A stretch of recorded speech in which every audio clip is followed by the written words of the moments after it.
Récemment à Korogo, dans le nord de la Côte d'Ivoire, le président de la Confédération des PME et BTP, Soro Doté, a initié une conférence dénommée Débat déjeuner.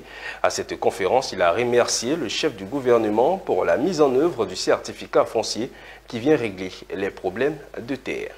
Depuis quelques années, le domaine du foncier en Côte d'Ivoire est confronté à plusieurs problèmes. C'est pourquoi en 2019, l'État ivoirien a interdit la vente des terrains à quelqu'un sans certificat foncier. Soro Doté, président de la Confédération des PME au BTP, félicite le gouvernement de la Côte d'Ivoire pour la délivrance d'un certificat foncier aux propriétaires terriens par l'AFOR. Nous félicitons ici le Premier ministre, le chef du gouvernement, ministre des Sports et du cadre de vie pour la mise en œuvre de ce programme foncier rural qui fait bien à tous nos parents au village. Rétablit la confiance entre banquiers et le citoyen ivoirien. Le ministre de la Construction et de l'Urbanisme est victime aujourd'hui pour que son excès de confiance à ses services qui lui produisent de faux documents qui n'existent pas dans le foncier, ni dans le décret du foncier, ni dans le code d'urbanisme, tels que les attestations de propriété coutumier signées par